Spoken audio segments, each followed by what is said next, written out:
Donc bonjour à toutes et à tous, on se retrouve pour une nouvelle vidéo sur cette victoire tranquille du FC Barcelone 3-0 sur un match piège, parce qu'un match un jeudi déjà et un retour de trêve avec des blessés, avec des absents. C'était un match parfait pour qu'on perde des points, mais on a fait le travail tranquillement, on était au-dessus d'eux et voilà, on était largement au-dessus. Au niveau de la compo, bon je l'ai pas là sur les images, mais au niveau de la compo, donc c'était du Chesney au cage, Baldé, Inigo et Eric Garcia, vu que Koubarsi s'est blessé, une légère entorse, c'est rien de grave, mais voilà. À droite, c'était du Koundé comme d'hab, un milieu de terrain Pedri de Jong, un milieu offensif Gavi. C'est bizarre, on voit de plus en plus Gavi en 10 au lieu de dans 6, mais voilà. À gauche c'était non, c'était du si à droite Yamal, en pointe c'était Olmo en faux neuf et Ferran à gauche du coup. Donc oui, la compo on a bricolé un peu, mais ça a fait le taf en soi. Une première mi-temps, on était vraiment bon. Première mi-temps, 2-0, on était largement au-dessus. On n'a pas eu besoin de beaucoup d'occasions, même si en seconde, on rate beaucoup plus, honnêtement. Mais voilà, en première, on les étend, tout simplement. Maintenant, en seconde mi-temps, plus dans la gestion, même si on a eu de grosses occasions ratées, notamment celle de Pau Victor.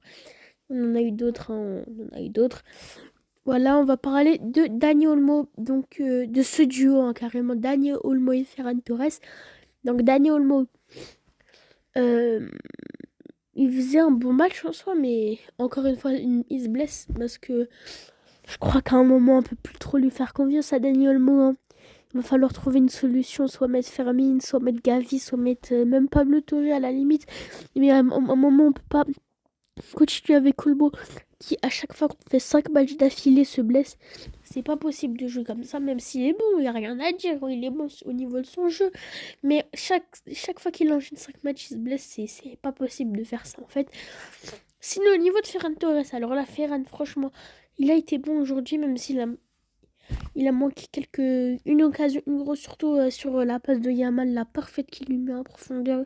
Malheureusement, sa reprise de volée, elle est trop axiale. Son coup franc, très bien tiré, son coup franc à Ferran.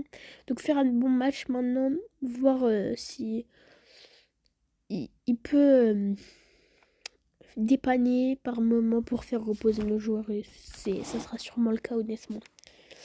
On va parler de Robert Lewandowski. Donc Lewandowski, il a fait un bon match aujourd'hui. Il a eu une seule occasion qu'il a mis au fond. D'ailleurs, une très belle passe de Fermin. On va reparler de Fermin. Mais voilà. Du coup, Lewandowski qui met son but. Donc, ouais, voilà, Lewandowski, il faut le dire aussi quand tu fais des choses bien. Parce que je le taille souvent quand tu fais de mauvaises choses. Mais il faut aussi le dire quand tu fais de bonnes choses, Lewandowski. Fermin Lopez, c'est un joueur que j'adore. Honnêtement, Fermin, je l'adore. Et là, il a fait un bon match. J'ai trouvé qu'il a fait une bonne entrée. Et surtout, je parle de Fermin pour qui remplace Olmo. On ne sait pas encore c'est combien de temps sa blessure, mais j'espère qu'il fera le taf pour remplacer Olmo et qu'il le fera bien parce qu'on l'a très bien vu quand Olmo s'est blessé. C'est pas la première fois qu'Olmo se blesse cette saison, honnêtement. Quand il s'est blessé pendant le match contre Séville, je crois, peut-être, je sais pas, mais il se blesse.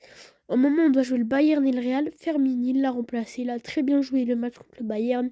Il était un peu en dessous contre le Real, mais c'est pas très grave.